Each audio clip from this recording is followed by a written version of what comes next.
नमस्ते। एक निश्चित गहराई की समझ होनी चाहिए, तभी सत्य दिए जा सकते हैं। समझ की गहराई तब आती है जब आपके पास कुछ ग्रह होते हैं या वृश्चिक राशि के साथ कोई संबंध होता है और ज्येष्ठ बुध द्वारा शासित है और यह वृश्चिक राशि में आता है। इसलिए ज्येष्ठ नक्षत्र में बहुत गहराई है। तो जब भी आपका चंद्रमा या बुध ज्येष्ठ में होता है तो आपके पास एक निश्चित गहराई की समझ होती है। इस पॉडकास्ट में मैंने ज्येष्ठ नक्षत्र के बारे में संक्षेप में बात की है। ज्येष्ठ का अर्थ है वृद्ध, और वृद्ध कौन है? केवल वही व्यक्ति वृद्ध है जो बुद्धिमान है, जो विकसित है, जो परिपक्व है।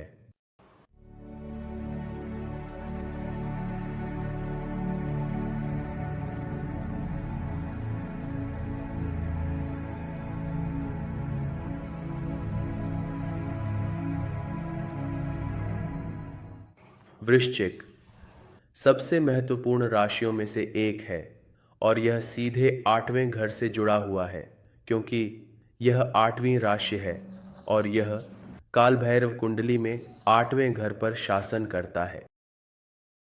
और यही कारण है कि मैंने हमेशा कहा है कि 8वां घर, 12वां घर, ये दो घर चेतना के विकास के मामले में अत्यंत महत्वपूर्ण हैं।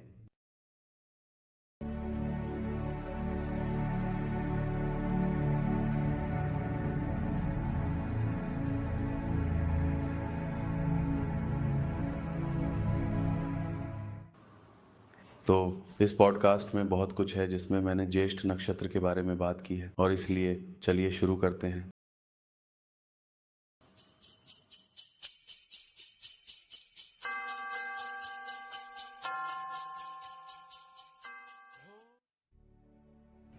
ज्येष्ठ में चंद्रमा किसी की यौनिकता को खोजने की ओर महान आकर्षण लाता है। खोजने का शब्द है। ये नेटिव्स सभी छिपी, अदृश्य, अज्ञात चीजों की खोज करना पसंद करते हैं, और इसलिए सेक्स से लेकर सुपर चेतना तक ये नेटिव्स सभी चीजों की खोज में लंबा सफर तय करते हैं जो नग्न आंखों से आसानी से दिखाई नहीं देती। ज्येष्ठ में चंद्रमा चंद्रमा के लिए एक उत्कृष्ट स्थिति है, क्योंकि हालांकि यह चंद्रमा आपको कई यौन संबंधों के अनुभवों, कई अचानक झटकों के माध्यम से ले जाता है, फिर भी यही चंद्रमा अंदर से बाहर एक तीव्र परिवर्तन को भी सक्षम बनाता है। यह चंद्रमा सभी रहस्यमय ध्वनियों में बहुत रुचि रखता है, और मृत्यु से अधिक रहस्यमय क्या हो सकता है? और इसलिए मृत्यु के बाद क्या होता है? मृत्यु के बाद मैं कहाँ जाऊंगा? मृत्यु के बाद जीवन कैसा है? ऐसे प्रश्न अक्सर उनके अवचेतन मन में होते हैं। एक को यह समझने की आवश्यकता है कि मृत्यु के बाद कुछ भी नहीं बदलता। आप उसी स्तर पर बने रहते हैं जिस पर आपने अपनी अंतिम सांस ली थी। तो अगर आप एक चोर हैं तो मृत्यु के बाद आप एक देवदूत नहीं बनेंगे। हालांकि अगर आप एक चोर थे, लेकिन जब आपने अपनी अंतिम सांस ली तब आप एक संत में बदल गए थे, तो आपके जीवन के बाद की यात्रा एक संत की होगी। इसलिए मृत्यु का चार्ट उतना ही महत्वपूर्ण है जितना जन्म का चार्ट। आपके जन्म के समय से आपके भीतर बढ़ने का अवसर दिया जाता है। आप इस सुनहरे अवसर का कितना उपयोग करते हैं, यह पूरी तरह से आपकी जागरूकता की स्थिति पर निर्भर करता है। आप कितनी मेहनत करते हैं, यह इस पर निर्भर करता है कि आप जीवित रहते हुए अपने आप को कैसे पहचानते हैं। इसीलिए आध्यात्मिक गुरु परमहंस योगानंद कहते हैं, अपनी इम्परफेक्शन से मुक्त होने के लिए मृत्यु निर्भर न रहें। आप मृत्यु के बाद बिल्कुल वैसे ही होते हैं जैसे आप पहले थे, कुछ भी नहीं बदलता, आप केवल शरीर को छोड़ते हैं। यदि आप मृत्यु से पहले चोर, झूठे या धोखेबाज हैं, तो आप केवल मरने से स्वर्गदूत नहीं बन जाते। यदि ऐसा संभव होता तो चलो हम सब अभी समुद्र में कूद जाएं और तुरंत स्वर्गदूत बन जाएं। आपने अब तक अपने आप को जैसा बनाया है, आप भविष्य में भी वैसे ही रहेंगे। और जब आप पुनर्जन्म लेते हैं तो आप वही स्वभाव अपने साथ लाएंगे। बदलने के लिए आपको प्रयास करना होगा। यह दुनिया, इसे करने के लिए स्थान है, कहते हैं परमहंस योगानंद। कुछ दिन पहले मेरी एक परामर्श सत्र के दौरान एक महिला ने मुझसे कहा, मैं जल्दी मरना चाहती हूँ, मैं लंबी उम्र नहीं जीना चाहती, मैं अपनी जिंदगी से थक गई हूँ। अब यही है कि लोग खुद को कैसे फंसाते हैं। यह एक महिला के अपने जीवन से निराश होने का एक उत्तम उदाहरण था। अब अगर वह निराशा में मर जाती है तो इसका क्या मतलब, वह किसी अन्य रूप में फिर से आएगी। इसी तरह जन्म और पुनर्जन्म का चक्र चलता है। आपको कभी भी इस दुनिया को छोड़ने की इच्छा या सोच और भागकर आप केवल वापस लौटेंगे। समाधान भागने में नहीं है, बल्कि अपने पिछले कर्मों का सामना साहस और विश्वास के साथ करना है। जब आप पैदा होते हैं तो आप रोते हैं और लोग मुस्कुराते हैं, लेकिन जब आप मरते हैं तो आपको अपने चेहरे पर मुस्कान के साथ मरना चाहिए, जबकि आपके चारों ओर के लोग आपकी प्यारी यादों में रोना चाहिए। जब आप पैदा हुए तो आप रोए और दुनिया ने खुशी मनाई। अपने जीवन को इस तरह जिएं कि जब आप मरें तो दुनिया रोए और आप खुशी मनाएं। ज्येष्ठ में चंद्रमा एक साहित्यिक व्यक्ति है, लेकिन वह अधिक रुचि रखता है कि इसके पीछे क्या है। वह गहराई वाला व्यक्ति है। मैं यहाँ क्यों हूँ, मैं कौन हूँ, मेरे जीवन का उद्देश्य क्या है, और ऐसे कई प्रश्न स्वदेशी की मानसिकता में उठते हैं जब वह अपने जीवन के अनुभवों के माध्यम से बढ़ता और परिपक्व होता है। एक तरह से ज्येष्ठ में चंद्रमा एक व्यक्ति के लिए एक छिपा हुआ आशीर्वाद है जो आध्यात्मिक झुकाव रखता है, क्योंकि ऐसा चंद्रमा तीव्रता प्रदान करता है और केवल तीव्रता के माध्यम से ही आप अपने आध्यात्मिक पथ पर प्रगति कर सकते हैं। यह मुझे एक सुंदर कहानी की याद दिलाता है, बाबा फरीद की कहानी। बाबा फरीद एक महान सूफी संत थे और बाबा फरीद का आशीर्वाद देने का अपना तरीका था। जब भी कोई उसके आशीर्वाद के लिए आता, बाबा फरीद उसकी आंखों में देखते और कहते, जा, तुझे इश्क हो, जिसका मतलब है जाओ और तुम प्यार में पड़ो। जिस प्यार का उल्लेख बाबा करते थे वह साधारण प्यार नहीं था, यह आध्यात्मिक प्यार था। साधारण प्यार मोहब्बत है, आध्यात्मिक प्यार इश्क है। बाबा का आशीर्वाद और उनके शब्द बस आपको आध्यात्मिक प्यार के महत्व को समझाने के लिए थे, जिसमें कोई मांग नहीं होती, बल्कि यह देने और साझा करने में खुश होता है। जब बाबा फरीद किसी को प्रार्थना देते थे तो वह कहते थे, जाओ, तुम प्यार हो। तुम प्यार में तभी पड़ोगे जब तुम्हारे भीतर एक निश्चित तीव्रता होगी। चंद्रीय ज्येष्ठा जातक के चरित्र में प्रगाढ़ता लाती है। व्यक्ति को जो कुछ भी करता है उसमें तीव्र होना चाहिए, तभी आनंद का अनुभव किया जा सकता है, तभी आनंद का अनुभव किया जा सकता है। हमेशा याद रखें, जीवन को तीव्र बनाएं, क्योंकि आप जीवन से अलग नहीं हैं। तीव्रता से जिएं, पूरी तरह से जिएं, यहाँ और अब। स्वर्ग कोई जगह नहीं है, ये आपके भीतर की शांति है। प्यार में पड़ना अच्छा है। केवल एक व्यक्ति जो तीव्र है वह प्यार में पड़ सकता है, और वही व्यक्ति एक दिन भगवान से भी प्यार कर सकता है। यह मुझे एक व्यक्ति की याद दिलाता है। वह जानना चाहता था कि भगवान कैसे हैं, भगवान कहाँ हैं, और इसलिए एक अच्छे दिन वह उत्तर खोजने के लिए निकल पड़ता है। लंबी यात्रा के बाद वह अंततः एक गांव पहुंचा, एक छोटे से गांव में, और गांव के लोगों ने कहा, हमारे गांव में एक महान फकीर, एक सूफी संत है और उसका नाम बाबा फरीद है। हम आपके सवाल का जवाब नहीं दे सकते, लेकिन वह व्यक्ति दे सकता है। लेकिन सावधान रहें, क्योंकि वह एक महान रहस्यवादी है, और रहस्यवादी बहुत अजीब लोग होते हैं। तो बस सावधान रहें, नहीं तो वह आपको भगा देगा और आप अपना उत्तर नहीं पाएंगे। व्यक्ति यह जानकर खुश था कि अंततः वह सही मंजिल पर आया है और उसने बाबा फरीद के बारे में सुना है। वह वास्तव में सबसे महान सूफी संतों में से एक था और उससे मिलने का विचार ही उसे उत्साहित कर देता था। अगले सुबह वह बाबा फरीद के पास जाता है। बाबा फरीद एक पेड़ के नीचे अपनी खुशी में बैठे थे और व्यक्ति आया और पूछा, मैंने सुना है कि आप भगवान को जानने आए हैं। मैं दूर देश से आया हूँ, मुझे बताएं कि भगवान क्या है और भगवान को कैसे जाना जा सकता है। बाबा फरीद ने कहा, अभी मैं नदी में सुबह का स्नान करने जा रहा हूँ, आओ साथ चलो, और अगर संभव हो तो मैं वहाँ तुम्हें जवाब दे सकता हूँ।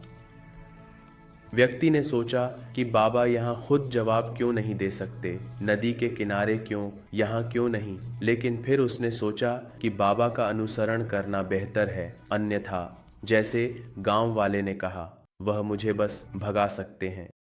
और इस प्रकार व्यक्ति बाबा का अनुसरण करते हुए नदी के किनारे गया।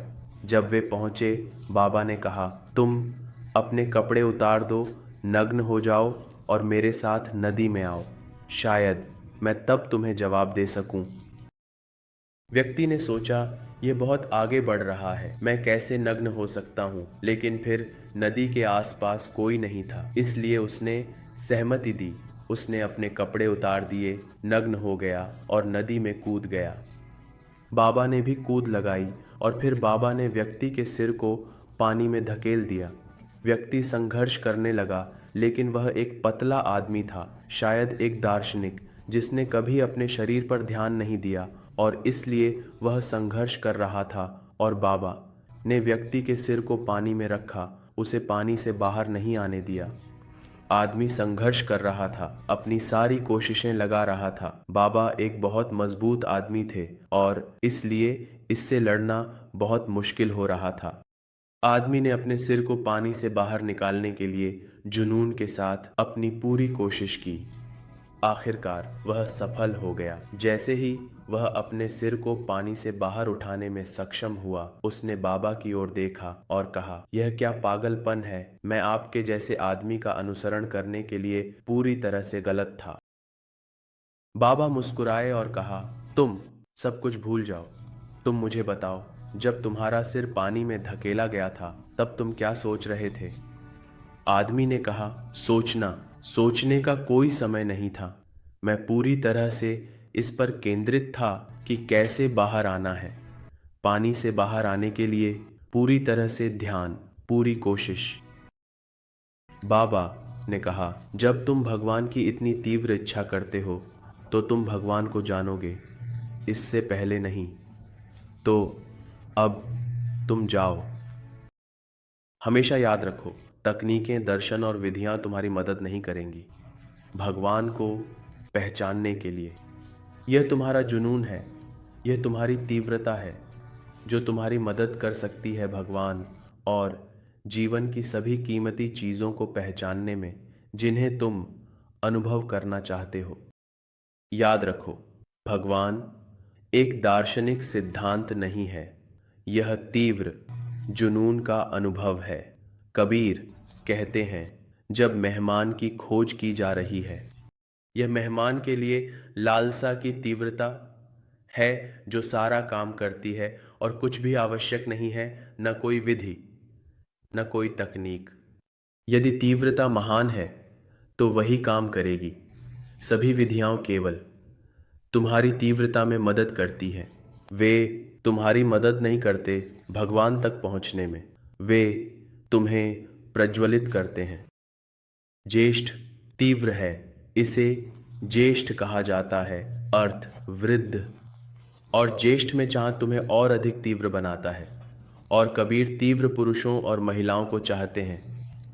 बुद्ध महावीर तीव्र प्राणियों को चाहते हैं। सभी विधियां केवल तुम्हारी तीव्रता में मदद करती हैं। तुम्हें केवल तीव्रता की आवश्यकता है। यौनिकता, तीव्रता। इसके साथ सबसे चौंकाने वाली बात यह है कि वे अपने गुस्से को दबाने की प्रवृत्ति रखते हैं। गुस्से को दबाने की प्रवृत्ति बहुत खतरनाक है, क्योंकि जितना अधिक तुम अपने गुस्से को दबाते हो उतना ही यह तुम्हें अंदर से बाहर तक नुकसान पहुंचाता है। याद रखें, दबाया हुआ गुस्सा अस्थाई पागलपन बन जाता है। कुछ ऐसा होता है जो आपके नियंत्रण से परे होता है। अगर तुम इसे नियंत्रित कर सकते तो तुम अभी भी इसे नियंत्रित करते, लेकिन अचानक यह बहने लगा। अचानक यह तुम्हारे नियंत्रण से बाहर हो गया। तुम कुछ नहीं कर सके। तुमने बेबसी महसूस की और यह बाहर आ गया। ऐसा व्यक्ति गुस्से में नहीं हो सकता, लेकिन वह गुस्से में चलता और जीता है। दबाव से घुटन होती है। दबाव आत्महत्या है। अभिव्यक्ति जीवन है। ज्येष्ठ नेटिव्स के लिए चंद्रमा में दुर्घटनाएं और उथल पुथल सामान्य हैं। उनके जीवन में छोटे छोटे हादसे अक्सर होते हैं, या कभी कभी उन्हें जीवन के कुछ झटके का सामना करना पड़ता है। जीवन के मामलों में अचानकता एक जीवन शैली बन जाती है और व्यक्ति धीरे धीरे कुछ चौंकाने वाली खबरें या जीवन में कुछ चौंकाने वाली घटनाओं का सामना करने के लिए अभ्यस्त हो जाता है। मानव जीवन के गूढ़ रहस्य, सम्मोहन, शमनवाद, तंत्र, सेक्स और कई ऐसे अंधेरे कलाएं इन निवासियों को आकर्षित करती हैं। हालांकि यदि व्यक्ति एक आध्यात्मिक रूप से विकसित आत्मा है तो वह ध्यान करने लगता है, जप करने लगता है, जानता है आध्यात्मिकता का जादू से कोई संबंध नहीं है, क्योंकि जादू मानव निर्मित है, जबकि चमत्कार भगवान द्वारा निर्मित है। कम विकसित सकारात्मक आत्माएं सफेद जादू की ओर झुकाव रखती है और कम विकसित नकारात्मक आत्माएं काले जादू, तंत्र, वूडू जादू आदि की ओर झुकाव रखती हैं। यह सब इस पर निर्भर करता है कि आप किस प्रकार के व्यक्ति हैं। क्या आप एक विकसित आत्मा हैं या आप एक निम्न स्तर की आत्मा हैं। ज्येष्ठा में चंद्रमा कभी भी पिस्तौल नहीं उठाएगा और अपने दुश्मनों को मारने के लिए ट्रिगर नहीं दबाएगा। वे आम तौर पर पर्दों के पीछे साजिश करना पसंद करते हैं और अपने दुश्मनों पर मांसपेशियों की शक्ति के बजाय मस्तिष्क की शक्ति से हमला करते हैं। वे उत्कृष्ट राजनीतिज्ञ होते हैं और उन्हें पता होता है कि लोगों और परिस्थितियों को अपने पक्ष में कैसे मोड़ना है। गंभीरता के साथ ज्येष्ठ में चंद्रमा की एक अन्य सकारात्मक विशेषता हार न मानना है। ये पुरुष और महिलाएं लगातार प्रतिरोध करते रहते हैं। वे सीधे सामना नहीं करेंगे, बल्कि अप्रत्यक्ष रूप से अपनी लेखनी के माध्यम से उनकी भाषण जन क्रांति लाता है। वे स्वतंत्रता को पसंद करते हैं और वे अच्छे स्वतंत्रता सेनानी भी हैं। ज्येष्ठ एक बुध ग्रह से संबंधित नक्षत्र है जो जीवन की वास्तविकता से जुड़ा है, जो वृश्चिक द्वारा शासित 8वें घर है, और इसलिए यह स्थिति व्यक्ति को अधिक यथार्थवादी बनाती है। हमेशा याद रखें, जीवन निष्पक्ष नहीं है, इसलिए आपको इसकी आदत डालनी होगी। ज्येष्ठ में चंद्रमा आपके चार्ट में बुध के महत्व को दर्शाता है। ज्येष्ठ की लेखन और कोड हल करने की क्षमता एक मजबूत बुध के समर्थन से किसी को प्रोग्रामिंग जीनियस बना सकती है। यह स्थिति एक सॉफ्टवेयर डेवलपर के लिए सकारात्मक है, बशर्ते बुध शक्तिशाली हो। या बुध वक्री हो और चार्ट में अच्छी स्थिति में हो। वक्री बुध हमेशा बहुत मजबूत होता है, हालांकि यह कुछ दुष्प्रभाव जैसे चिंता, समस्याएं, मनोवैज्ञानिक मुद्दे प्रदान करता है। हालांकि जातक अत्यंत बुद्धिमान होता है और अपने बौद्धिक उपलब्धियों के माध्यम से अमीर बन सकता है। ज्येष्ठ में चंद्रमा एक अच्छे वक्ता को जन्म देता है। वृश्चिक का स्पर्श 8वां राशि चक्र और 8वां घर अन्यथा बुध को आध्यात्मिक बनाता है। कुछ नया खोजने, आविष्कार करने, दुनिया में कुछ नया पेश करने के लिए निरंतर संघर्ष ज्येष्ठ नक्षत्र का एक गुण है। ज्येष्ठ चंद्रमा को दर्शन शास्त्र पसंद है। हमें सभी को यह समझना चाहिए कि यह पैसे और संपत्ति नहीं है जो हमारे बच्चों को आकार दे सकती है, बल्कि विश्वास और चरित्र है। सबसे बड़ी विरासत जो कोई अपने बच्चों और पोते पोतियों को दे सकता है, वह पैसे या जीवन में जमा की गई अन्य भौतिक चीजें नहीं हैं, बल्कि चरित्र और विश्वास की विरासत है। चरित्र 8वें घर की संपत्ति है, क्योंकि चरित्र छिपा होता है। आप वास्तव में नहीं जानते कि एक व्यक्ति कैसा है। व्यक्तित्व लग्न है, लेकिन चरित्र 8वें घर का खजाना है। व्यक्तित्व केवल एक मुखौटा है।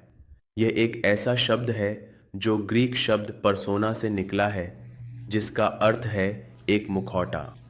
आप शिकार बन जाते हैं या धोखा खा जाते हैं, क्योंकि आप रूप रंग व्यक्तित्व के लिए गिर जाते हैं, जो केवल एक मुखौटा है और असली व्यक्ति नहीं। चरित्र असली है और यही अंत में मायने रखता है। एक व्यक्ति का आंतरिक चरित्र स्थायी महानता का सच्चा माप है। जब धन खो जाता है तो कुछ नहीं खोता, जब स्वास्थ्य खो जाता है तो कुछ खोता है, लेकिन जब चरित्र खो जाता है तो सब कुछ खो जाता है। चरित्र इतना गहरा है, यह 8वां सबसे ऊंचा घर है, वास्तविक, अपरिष्कृत, प्राकृतिक। ज्येष्ठा नक्षत्र ने इस मानव जगत को बहुत गहराई दी है। मैं सम्मानित ज्ञानी नक्षत्र ज्येष्ठा के सामने प्रणाम करता हूँ, जो एक निश्चित तीव्रता, गहराई, ज्ञान और अनुसंधान, खोज, आविष्कार की भावना रखता है। ज्येष्ठा में चंद्रमा ने निश्चित रूप से इस मानव जगत को कई महान पुरुषों और महिलाओं को दिया है और भी देगा, क्योंकि यात्रा कभी नहीं रुकती। भगवान कभी नहीं सोता। भगवान कभी नहीं सोता मेरे साथियों। भगवान आपकी चेतना की अंतिम सुगंध है और चेतना हमेशा जागृत रहती है, हमेशा आपको देखती है। बड़ा सवाल यह है, आप कब जागने वाले हैं? आप कब ध्यान करना शुरू करने वाले हैं? आप कब अंदर की ओर मुड़ना शुरू करने वाले हैं? ध्यान करें और अंदर की यात्रा शुरू होने दें। जय श्री गणेश, जय गुरु।